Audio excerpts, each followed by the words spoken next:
আচ্ছা, সম্পদ বলতে আমরা সাধারণত কি বুঝি? অনেক টাকা পয়সা, বড় বাড়ি গাড়ি, নাকি খুব ভালো একটা চাকরি? চলুন আজ এই ধারণাটাকেই একটু অন্যভাবে দেখি আর সম্পদের একটা নতুন আরও শক্তিশালী দিক নিয়ে কথা বলি। তো আসল প্রশ্নটা কি দাঁড়াচ্ছে, প্রকৃত সম্পদ আসলে কি? এটা কি শুধু টাকা পয়সার মধ্যেই আটকে আছে, নাকি এর থেকেও গভীর আর টেকসই কিছু হতে পারে? আসুন এই জার্নিতে একসাথে এর উত্তর খোঁজা যাক। আমাদের আজকের এই পুরো আলোচনার মূলে কিন্তু একটা দারুণ আইডিয়া আছে, যেটাকে বলা হচ্ছে জ্ঞান লভ্যাংশ। আর এটা মানে সাফল্যকে দেখার একটা একদম নতুন চশমা। আচ্ছা, ব্যাপারটা একটু ভেঙে বলি। জ্ঞান লভ্যাংশ মানে হল জ্ঞানকেই আমাদের সবচাইতে দামি অ্যাসেট বা সম্পদ হিসেবে দেখা। ভাবুন তো, আমরা যেমন স্টকে টাকা রাখলে ডিভিডেন্ড পাই, ঠিক তেমনি জ্ঞানে ইনভেস্ট করলে জীবনভর আমরা সুযোগ, গভীর বোঝাপড়া আর নতুন নতুন দক্ষতার মতো ডিভিডেন্ড পেতে থাকি। আর সবচেয়ে মজার ব্যাপার হল, এই রিটার্ন সময়ের সাথে সাথে শুধু বাড়তেই থাকে।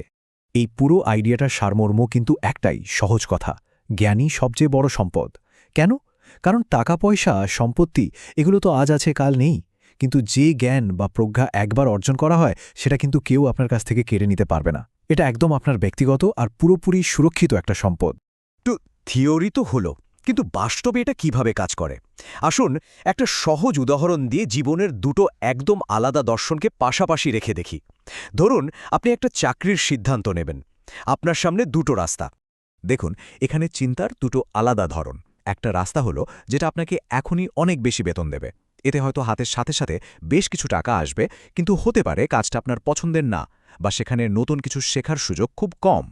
আর অন্য রাস্তাটা হলো যেখানে হয়তো শুরুতেই বেতনটা কম, কিন্তু কাজটা আপনার প্যাশনের, আর সেখানে শেখার সুযোগ প্রচুর। এখানে আপনি আসলে তাৎক্ষণিক লাভের বদলে দীর্ঘমেয়াদী উন্নতির জন্য বিনিয়োগ করছেন। সময়ের সাথে সাথে আপনার দক্ষতা এমন জায়গায় পৌঁছাবে যে আরও বড় বড় সুযোগ আপনার সামনে নিজে থেকেই চলে আসবে। আচ্ছা, তাহলে আইডিয়াটা তো বোঝা গেল, কিন্তু প্রশ্ন হলো, আমরা নিজেদের জীবনে এটা কাজে লাগাবো কিভাবে? কিভাবে আমাদের জ্ঞানকে চক্রবৃদ্ধি হারে বাড়িয়ে তুলব?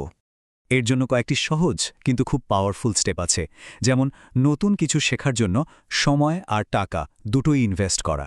সেটা কোনো অনলাইন কোর্স হতে পারে, বা নতুন কোনো স্কিল শেখা, যেমন ধরুন কোডিং। আর হ্যাঁ, প্রচুর বই পড়ার তো কোনো বিকল্পই নেই। তবে সবচেয়ে দামি কথাটা কি জানেন? সবসময় বেশি মাইনের চাকরির পেছনে না ছুটে সেই কাজটা খুঁজুন যেটা আপনাকে সবচেয়ে বেশি শেখাবে। এই যে সময়ের সাথে সাথে জ্ঞানের ভ্যালু কিভাবে বাড়ে সেটা ভাবলে অবাক হতে হয়।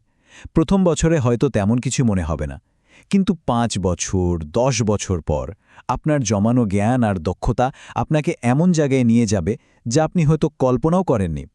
কারণ একটা জ্ঞান আরেকটা জ্ঞানের উপর দাঁড়িয়ে তৈরি হয়, যা আপনার জন্য সুযোগের একটা স্নোবল এফেক্ট তৈরি করে। তো আমরা আলোচনার একদম শেষ পর্যায়ে চলে এসেছি। এখন তাহলে সবশেষে প্রশ্ন আসে, জীবনের এই যে শেখার পেছনে বিনিয়োগ, এর আসল রিটার্নটা কি? আর এটাই হলো সব কথার শেষ কথা। আর্থিক সম্পদ অস্থায়ী, আজ আছে কাল নেই, কিন্তু আপনার মাথায় যা আছে, যে জ্ঞান আপনি অর্জন করেছেন, সেটা চিরস্থায়ী।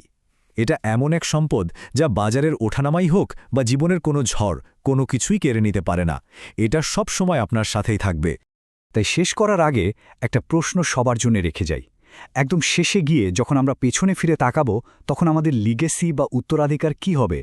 শুধু ব্যাংক অ্যাকাউন্টের কিছু সংখ্যা, নাকি আমাদের জ্ঞান, আমাদের প্রজ্ঞা আর আমরা মানুষ হিসেবে কেমন ছাপ রেখে গেলাম সেটা?